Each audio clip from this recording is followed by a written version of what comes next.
So when I'm asking the question, who is responsible for global poverty, as a philosopher, of course I mean who is morally responsible.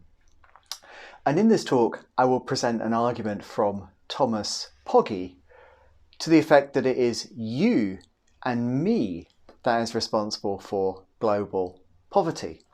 I'll also try to explain why I think this is a really interesting and significant argument, and by means of introducing an objection to it, also to say something about what its limits are. So let me start by stepping back and just filling in some background. So the first thing to fill in is some background about poverty itself. So as we speak, it's likely that there are something over 600 million people who are in absolute poverty. That's to say that they exist on $1.90 a day or less at 2011 purchasing power parity prices.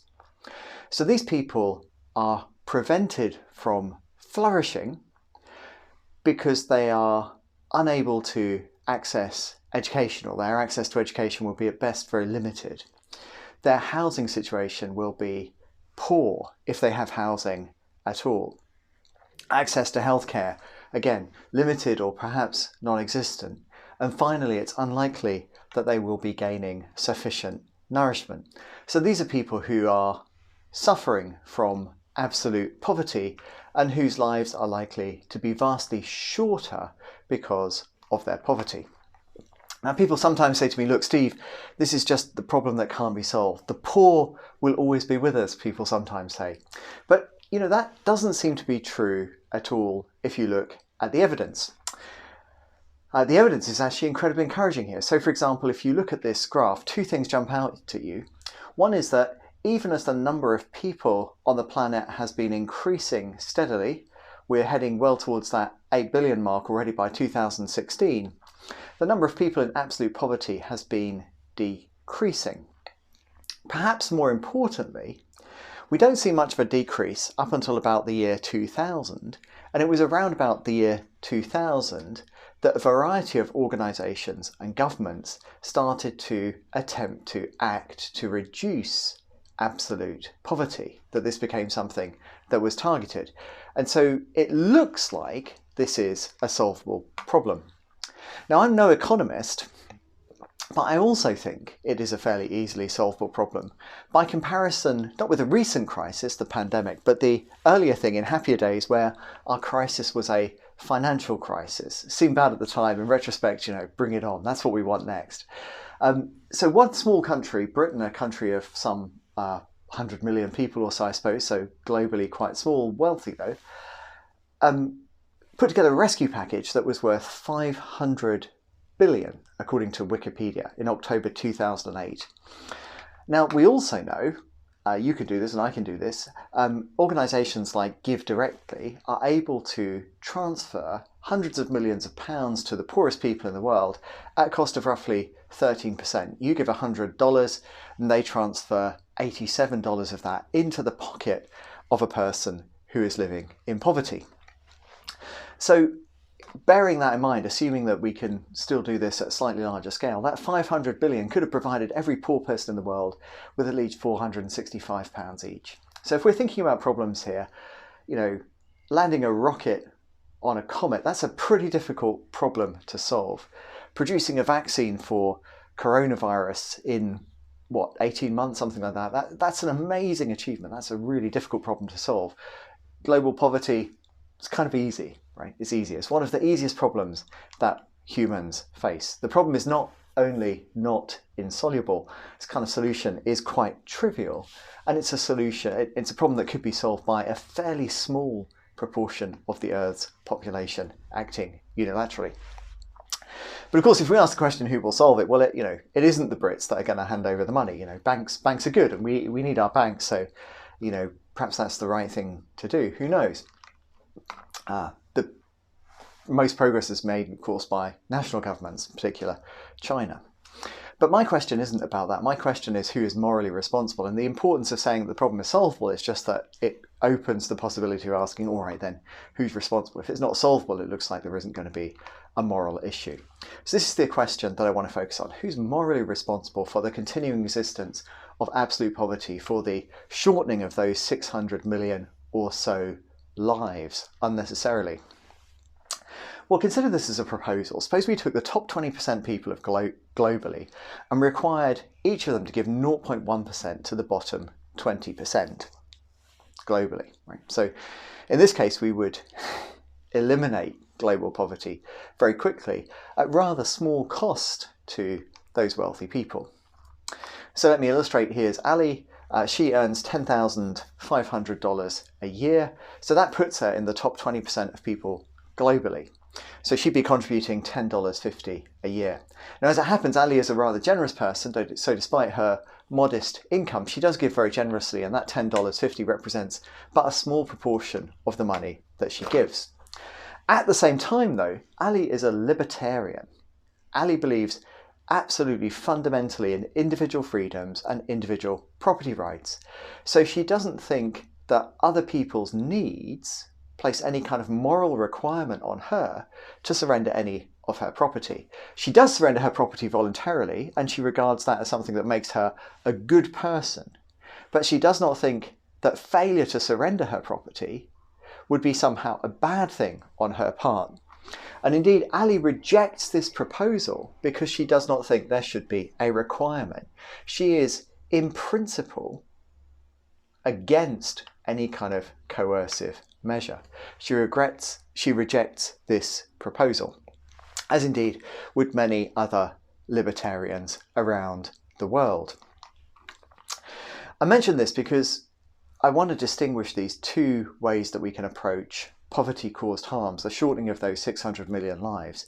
We can think about this from a needs-based point of view, and we can say, look, we've got a positive duty to meet those ends.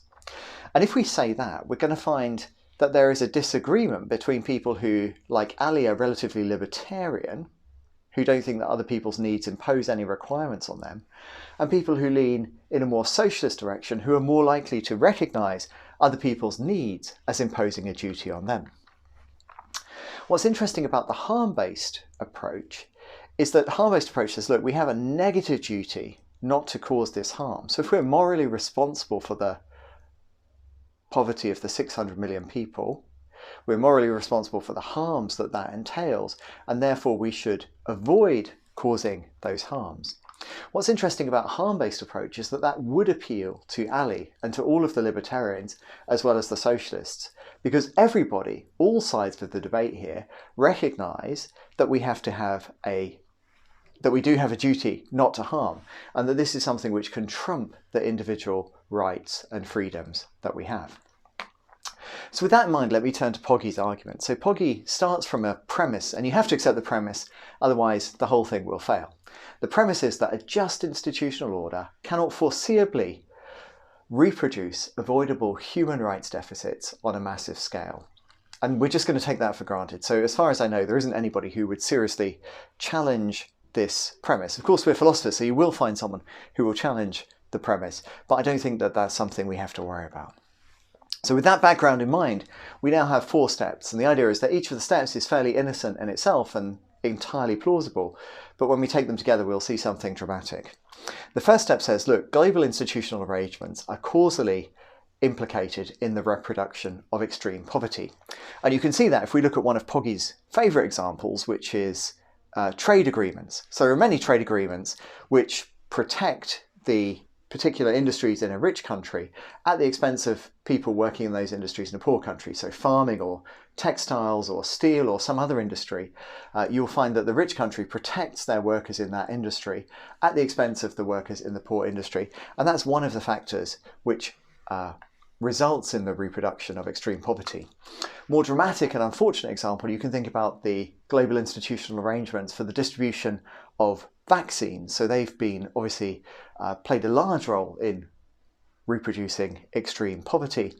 Or you can think about corruption. So for example, the British government had a rather marvellous plan to tackle corruption, which is not only good for the British economy and the rule of law and all kinds of selfish purposes, but would also go some way towards reducing or preventing some of these factors that cause extreme poverty. Corruption is one of the factors that allows extreme poverty to be reproduced. And these are all things that are a consequence of these global institutional arrangements. Second point, governments of affluent countries bear primary responsibility for these global institutional arrangements and can foresee their detrimental effects. Why do they bear primary responsibility? Because as we know from the discussions after Brexit, if you have two parties negotiating, it's the stronger, more powerful, wealthier one that calls the shots. Why is it that we can foresee their detrimental effects? Well, we have things like economics, we have things like history. We can make quite detailed predictions about how different agreements will affect the economy and therefore the well-being of people in the two countries. These things are not mysterious, and while we don't always get it exactly right, while many of the effects are unforeseen and unattended, broadly speaking, we can know what happens, right? We know what the consequences of corruption are for poverty around the world. We know how corruption drives poverty, for example. We also know that there are feasible institutional alternatives under which such severe and extensive poverty would not persist. So you could tweak that trading arrangement so that it doesn't disproportionately protect one textile industry in a wealthier country over the textile industry in a poorer country. Right? Or the farmers, the agricultural aspects of it, the fishing, whatever it might be. Right? There are alternative trade agreements that could be made, and those would result in a reduction of poverty. Last point, it's the citizens of these affluent countries that bear responsibility for the global institutional arrangements their governments have negotiated in their names. So if you are a citizen of a wealthy country, North America, France, the United Kingdom, you live in a democracy which allows you to express yourself freely and also to vote. So when a ruler like Bolsonaro or Trump or Johnson comes to power, that is a consequence of your actions as a member of that country. So each of those claims, I take it, is kind of fairly uncontroversial. The striking thing is that when you put them together, you get the very conclusion that Pogge wants. What these show taken together is that we, the citizens and governments of the affluent countries, in collusion with the ruling elites of the poor countries, are harming the global poor by imposing an unjust institutional order on them. Fantastic. Very simple, very striking conclusion based on these four simple observations. So the problem for us is that you can't really reject the conclusion without rejecting one of the four observations, but the four observations are difficult to reject. The reason that this is really interesting to me, and I hope to you, is because the argument here is entirely about the harm being caused. So Pogge isn't saying, look, here are some people and they have some needs and you could address those needs, let's go and do that. No. Pogge is saying, look, there are some people over there, what you're doing over here is causing harm. You're the one who is causing harm. What I'd like you to do is to stop causing harm. And that's exciting because it appeals to libertarians as well as to socialists. So let me just pause here to ram that home. Why are these harm-based arguments so exciting? Well, look, if you look around you, you'll find that there are a range of people. Some of them have very strong socialist inclinations, some are sort of more in the middle, and some people lean towards a libertarian point of view. So what I mean is that what I mean by the libertarian point of view is that they have like very strong value on individual freedoms. They see this as justifying protection for those, and they're generally opposed to coercive redistribution, right? So for example, they think that taxation, that's a form of coercive redistribution. They think that taxation is morally wrong. That's an extreme libertarian viewpoint. Whereas people who lean more in the direction of socialism are more in favour of these forms of coercive redistribution, all the way to lots of extremes. Now, what you'll find here is that there are a diversity of views. There are intelligent people who take a range of different positions with respect to the socialist libertarian scale. Whatever your view is, your personal view, and however strongly you hold that view, and however good you think your reasons are for that view, I think it's very clear, with just a moment of thought, that your own view here is completely irrelevant. It couldn't be less relevant. The reason for that is that you are not going to mass convert other people to your view. And in fact, nor is anybody else. If we take even just a brief look at the history of philosophy, we will see that the chances of bringing people around to a common moral or political point of view is just very unlikely. Diversity is something that persists and seems to be completely unavoidable, at least at this stage in our cultural and evolutionary development. So what we need, if we're going to bring about change, are arguments that appeal across a political and ethical spectrum. And that's why Pogge's argument is so exciting, because it promises to say, look, this kind of libertarian socialist thing, that's really lovely. Enjoy having arguments about that, but it's not relevant. All of us have a duty to stop harming, and that duty to stop harming already means that we need to take action to end global poverty.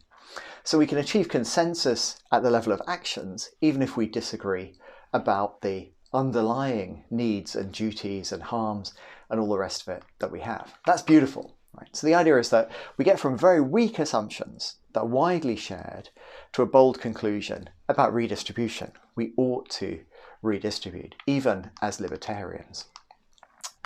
So very good. When you've got an argument like that, you think, oh, this is fantastic, right? How far can I go here? Should I think to myself, look, maybe this whole kind of libertarian socialist thing just doesn't matter? Well, there's an objection that shows us that we should hold back from taking too extreme a view here. The objection is due to a respondent called Patton.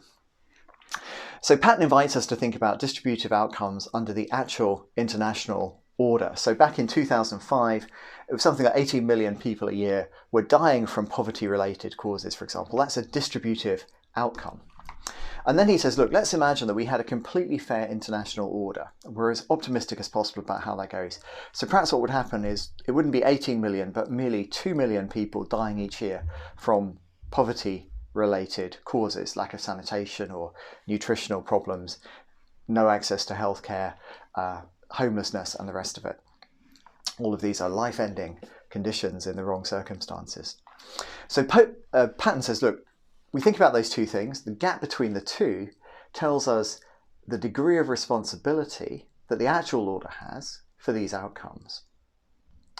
But Patton's point is really interesting here. So Patton says, look, we're going to, even once we've got an entirely fair international order, we're going to have some absolute poverty left over, and that absolute poverty will continue to be harmful to the people who are in it.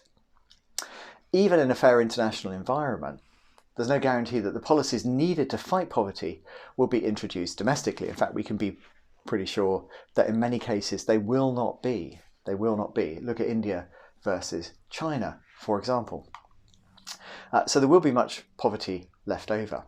What do we do about that? We have to ask ourselves the question, after the international system has been reformed, have we absolved ourselves of all complicity in the fate of the poor? Are we now done? Well, Patton says no. So Patton's view is that we haven't eradicated the morally salient fact, the fact of poverty. So we have more to do. That's Patton's view. But I think we best understand this as a dilemma for someone who takes Pogge's view. So one possibility would be to deny that there is an additional duty of assistance, to say, look, once we've done everything to make the global order fair, it's really then up to those individual governments and those communities and all the rest of it to do the rest. And here Patton would say, look, well, these property rights shouldn't be regarded as so absolute as to override a duty to perform easy rescues. But that, of course, is just to deny the kind of libertarian view that Ali has. Alternatively, we might allow that there's an additional duty of assistance. But then, of course, we're no longer making a purely harm-based argument. So why is this dilemma significant? I think this dilemma is significant because it shows that although Pogge's argument is good, it does get us some distance. It generates common ground between people who are more libertarian and people who are more socialist. It shows that's really irrelevant to the demand to take action. It stops short of showing that those differences don't matter at all as far as the question about global poverty goes. So in conclusion, I want to say this. I think that Patton is right. The diversity that we have in our ethical and political differences continues to affect our view about who's morally responsible for global poverty. And it continues to matter for the extent to which I think it's me, as opposed to not me, who's morally responsible for global poverty. But at the same time, we should also recognise Poggy's extraordinary achievement, because Poggy has shown that to an interesting and important degree, it really is me and it really is you who is morally responsible for global poverty, that our actions are contributing towards harming people, and that what we ought to do is to stop harming those people.